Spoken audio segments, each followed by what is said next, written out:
This all started with him saying, oh, we don't have room for libertarian Republicans. The thing is that's how we grow our party. Libertarian Republicans like myself care about the right to privacy. We care about a more moderate and less aggressive foreign policy. And I think that will bring new people to our party. Look, the party in the Northeast is shrinking almost down to nothing. They need to be looking to people with new and different ideas who will attract youth, independent, and even Democrats to our party. So saying there's no room for us was a big mistake on their part. Actually, I agree with Rand Paul a great deal. Sam, don't you? I mean, that this libertarian strain is a great opportunity for the Republican Party. Absolutely. To grow itself, to attract younger voters, to infuse itself with a type of energy. In at least two very obvious ways. I mean, there's a real pessimism and concern about the extent that we're engaged overseas. That's obvious across any polling data. And I think the country is moving towards a much more civil libertarian bend with respect to the drug wars and with respect to gay marriage. And I think they just don't want the government involved in their personal lives. I think most of the Republican Party's problems over the past decade, and we've had a lot of them, has been when we've moved away from a lot of libertarian views that we held, libertarian/conservative, actually conservative views with a libertarian slant, that we actually don't just believe in small government at home, we believe in small government abroad. We don't engage in military adventurism.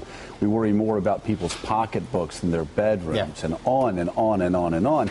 As we got away from this, the party got older. We just didn't attract as many younger votes. Let's bring in right now from Washington, the Atlantic's Molly Ball. For her new piece titled America's Libertarian Moment, Molly interviewed the executive vice president of the Cato Institute for his take on the recent libertarian momentum. And Molly, so your interview with David Boaz and the Cato Institute, obviously underscoring right now a real divide within the Republican Party between the old guard, which, you know, Chris Christie, Jeb Bush, and the newer guard, people like Rand Paul. Tell us about it. Yeah, and as you say, Paul believes that this is the way to expand the party, right, is that you bring in the young people, all the Ron Paul people who got, you know, Rand Paul's dad got thousands and thousands of kids to come out on college campuses in the last 2 elections. And Rand Paul saying that's how we make this party a bigger tent. We bring those people in. We bring in the youths. He's been doing a lot of outreach to minorities, telling, for example, black voters that standing down in the drug war and loosening a lot of sentencing laws is something that the Republican Party should stand behind. And then you have what David Boaz described as an emergency committee of the neocons sort of attacking him. And you heard Chris Christie voicing this more conservative Republican line on national security, trying to say, no, we can't go soft on national defense by, you know, they would frame it as backing down on foreign interventionism. I mean, that's the real big difference between Chris Christie and the libertarian wing, is Chris Christie appears to, you know, he follow the Bush program, the Bush-Cheney program. Let's talk about another guy that you brought up, Ted Cruz. Now, does David Boaz consider Ted Cruz, who may be Rand Paul's competition on the right in 2016, does he consider Ted Cruz to be a libertarian-styled politician? He does not. He described Ted Cruz as a two-fisted Goldwater conservative. In particular, he sees Ted Cruz as being more interested in entangling church and state than libertarians tend to prefer. When Ted Cruz was a government lawyer in Texas, he defended having the 10 Commandments on the grounds of the Texas state capitol, for example. Ted Cruz is also quite socially conservative. So on things like gay marriage, Ted Cruz is strongly against that. Libertarians believe the state shouldn't be involved in telling people who they can and can't marry.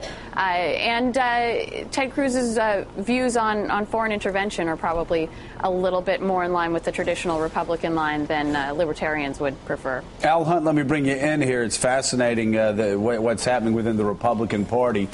And it seems to me that Rand Paul does have, and again, I'm a little biased here, and I've said I voted for Ron Paul in 2012, but it does seem that Rand Paul does make a good point. If you want to attract younger voters, certainly at least supporting an influx of this libertarian wing of the GOP would be a good way to do that. What's your take?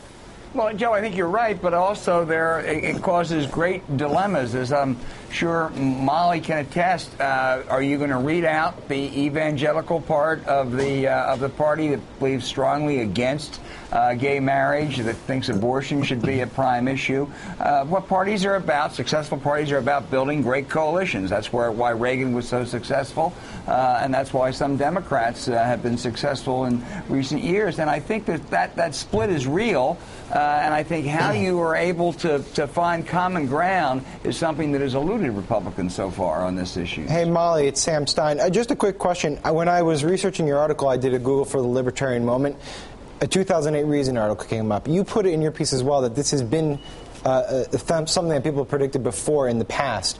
Why is now any different than when everyone was predicting the Libertarian Moment 5, 10, 15 years ago? Right. I mean, even going back to the 1970s, there was a headline in the New York Times Magazine saying the new right credo, libertarianism. So not only is there nothing new about libertarianism as a philosophy, there's nothing new about people hyping it as the next big thing for Republicans and for the right. I think the reason, and what David Bose would say is the reason that libertarianism is having a moment now, is a couple of things. Number one, what libertarians see as overreach by government has expanded both in the end of the Bush years and the beginning of the Obama years. They see Obamacare as a big violation of individual liberties that they say has ginned people up and gotten people to react. All the revelations about the NSA, the IRS, these are other examples of what libertarians see as overreach by government that are getting people angry, getting people to move to a libertarian position.